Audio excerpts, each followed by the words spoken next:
Hello. So determinant chapter continue करते हैं। Next topic है system of linear equation. System of linear equation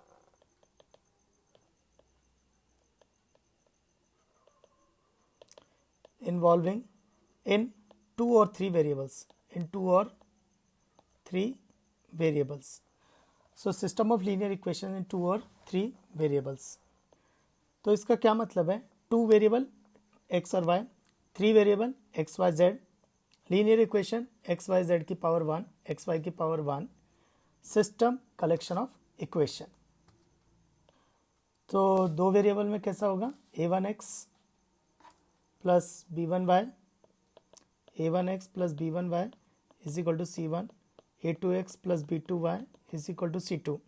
तो ये हो गई दो वेरिएबल और x की पावर वन, y की पावर वन, तो ये हो गया linear equation in two variable. ऐसी दो इक्वेशन है तो इसको बोलेंगे सिस्टम। तीन में कैसा होगा? A one X plus B one Y plus C one Z is equal to D one, A two X plus B two Y plus C two Z is equal to D two, और A three X plus B three Y plus C three Z is equal to D three.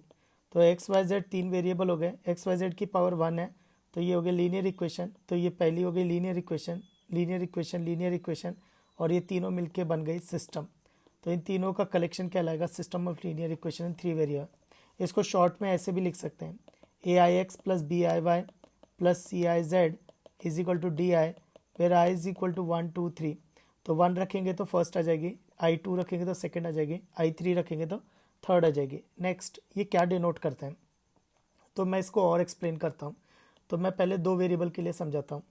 तो दो variable के लिए A one X plus B one Y is equal to C one, A two X plus B two Y is equal to C two. तो ये पहली equation क्या represent करती है? Geometrically line. दूसरी क्या रिप्रेजेंट करती है? लाइन। अब दो लाइन ज़्यादा से ज़्यादा क्या क्या कर सकते हैं? दो लाइन क्या कर सकते हैं? या तो दोनों इंटरसेक्टिंग है, या फिर दोनों पैरेलल है, या फिर दोनों कोइंसिडेंट है, या फिर दोनों कोइंसिडेंट है। तो ये तीन पॉसिबिलिटीज़ हैं। तो अगर दोनों लाइन इंटरसेक्टिंग है तो उसमें एक ऐसा पॉइंट आएगा जो दोनों इक्वेशन को सेटिस्फाई करेगा, उसको बोलते हैं पॉइंट ऑफ इंटरसेक्शन। जो वो एक्स और वाई की वैल्यू जो इस इक्वेशन दोनों को एक साथ सेटिस्फाई करेगा। फिर पैरेलल के केस में क्या होगा? तो पैरेलल के केस में नो सॉल्यूशन आएगा, मतलब ऐसा कोई है ही नहीं जो दोनों इक्वेशन को एक साथ सेटिस्फाई कर सके। तो पैरेलल के केस में नो सॉल्यूशन आएगा, यानी एक्स और वाई की ऐसी कोई वैल्यू नहीं है जो दोनों इक्वेशन को एक साथ सेटिस्फाई कर सके। तो जब दोनों लाइन इंटरसेक्टिंग थी तो उस केस में एक सॉल्यूशन आ रहा था, तो उसको बोलेंगे यूनिक सॉल्यूशन। जब पैरेलल थी तो उसमें कोई सॉल्यूशन नहीं आ रहा था तो उसको बोलेंगे इनकंसिस्टेंट। लेकिन जब कोइंसिडेंट है तो ये क्या है? इंटरसेक्टिंग लाइंस है। ये इंटरसेक्टिंग लाइंस, ये पैरेलल लाइंस, और ये कोइंसिडेंट लाइंस। तो कोइंसिडेंट लाइंस के केस में हर एक्स वाई दोनों इक्वेशन को सेटिस्फाई कर रहा है, तो इसका मतलब है इनफाइनाइट सॉल्यूशंस। तो इसमें क्या आया? Infinite solutions. सिमिलरली ऐसे तीन वेरिएबल्स के लिए देखेंगे। तो तीन वेरिएबल के लिए A one X plus B one Y plus C one Z is equal to D one, या फिर A I X B I Y C I Z D I equal to D I, where I equal to one two three. तो I one रखेंगे पहला equation, I to रखेंगे दूसरा equation, I three रखेंगे तीसरा equation. अब आता है कि ये इक्वेशन क्या रिप्रेजेंट करती है? ये रिप्रेजेंट करती है प्लेन। तो एक linear equation in three variable,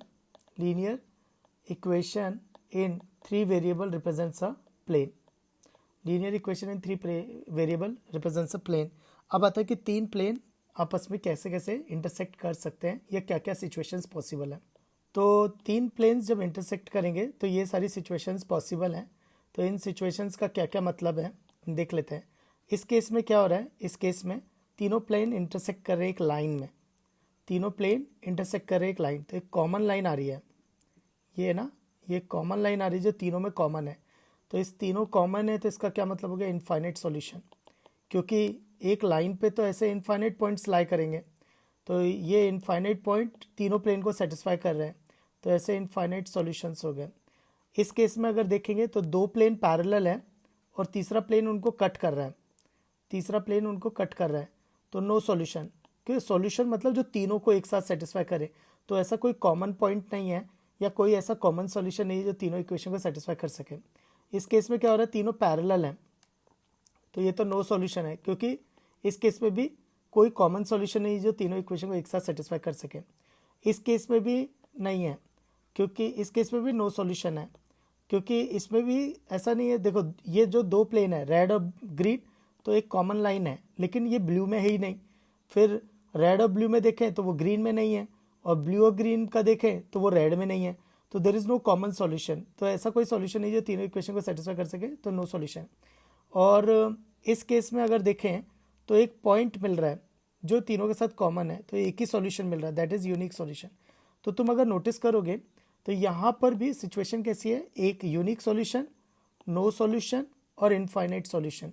lines के केस में भी यही आया था। अब इसी चीज़ को ट्री डायग्राम से समझते हैं, इसी चीज़ को ट्री डायग्राम से समझते हैं। तो system of linear equation, system of linear equations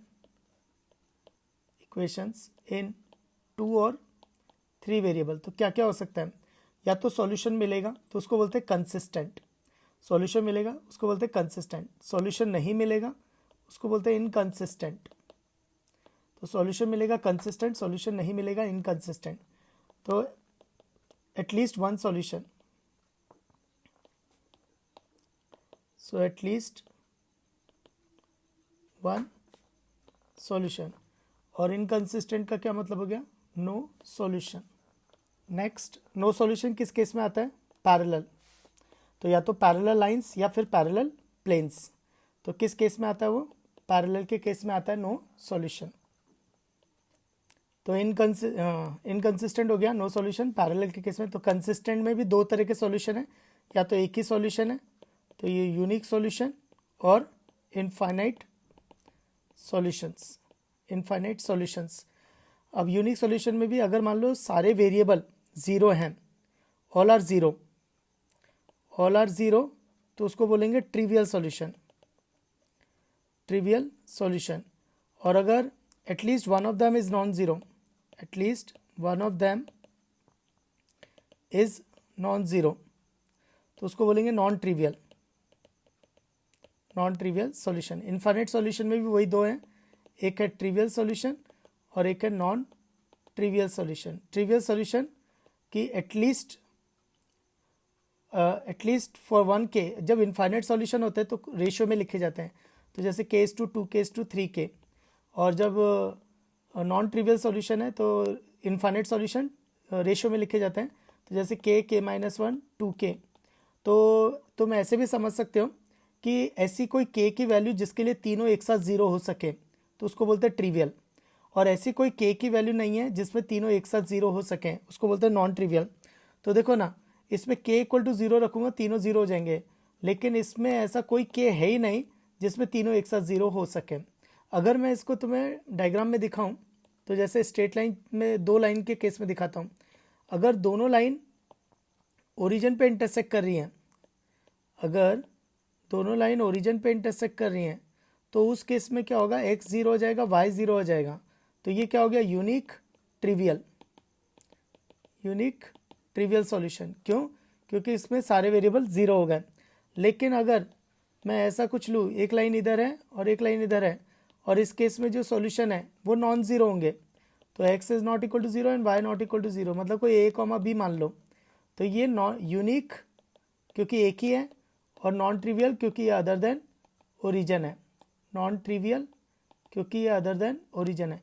if all are zero then trivial, if at least one of them is non zero या अदर देन ओरिजिन। इसके अलावा, ट्रिवियल के अलावा जो है वो सब नॉन ट्रिवियल ही होते हैं।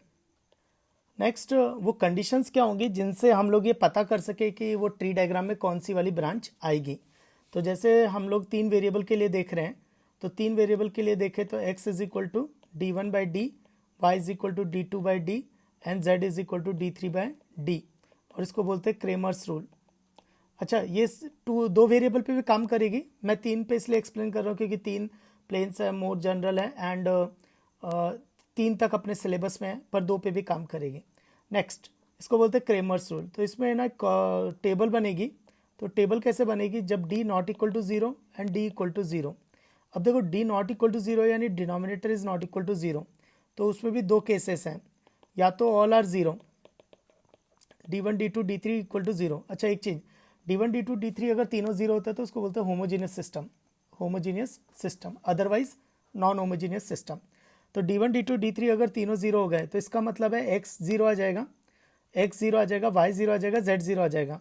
तो वो ट्री डायग्राम के हिसाब से देखें तो सॉल्यूशन आ रहा है कंसिस्टेंट, एक ही सॉल्यूशन आ रहा है यूनिक, और वो ट्री डायग्राम से अगर देखें तो, और ट्रिवियल आ रहा है क्योंकि तीनों ही 0 हो गए। फिर B option, at least one of them is non zero. तो जैसे मान लो d1 0 नहीं है और d2 d3 can be 0, d2 d3 can be 0, पर तुम इसको ऐसे समझो जैसे at least one of them is non zero. So at least one of them is non zero. तो उस केस में क्या होगा, कोई एक वेरिएबल नॉन ज़ीरो आ जाएगा पर सॉल्यूशन आएगा। तो सॉल्यूशन आएगा तो कंसिस्टेंट, एक ही सॉल्यूशन आ रहा है यूनिक, और वो अदर देन ओरिजिन है, तो it's a non trivial solution, non trivial solution. C case वही फिर से d1 d2 d3 equal to 0। अच्छा d अगर 0 हो गया तो डिनोमिनेटर 0 हो गया, तो यहाँ पे क्रेमर्स रूल फेल हो गया, तो क्रेमर्स रूल फेल्स। तो यहाँ पे हमें कुछ चीज़ों में बेसिक पे जाना पड़ता है, तो वो आगे मैं बताता हूँ कि कैसे बेसिक पे जाते हैं। नेक्स्ट, तो इसमें भी 3 पॉसिबिलिटीज़ हैं। तो वो 3 पॉसिबिलिटीज़ क्या क्या हैं कि planes are parallel, second planes are coincident, और planes are intersecting in a line, planes are intersecting in a line. तो देखो अगर प्लेन्स पैरेलल होंगे तो उस केस में नो सॉल्यूशन आएगा, प्लेन्स कोइंसिडेंट होंगे तो उस केस में इनफाइनाइट सॉल्यूशंस आएंगे, और planes are intersecting in a line तो भी उस केस में भी इनफाइनाइट सॉल्यूशंस आएंगे। फिर नेक्स्ट डी बिट कि at least one of them is non zero, तो D not equal to 0, d2 d3 में भी 0। तो उस केस में क्या होगा, तो ये 0/0 की फॉर्मेट आ जाएगी, क्योंकि देखो डिनोमिनेटर भी 0 है और कोई एक नहीं तो at least one of them is 0। अगर एक 0 हो गया तो 0/0 की फॉर्मेट आ गई, तो उसमें लिमिट्स निकाल के करना पड़ेगा।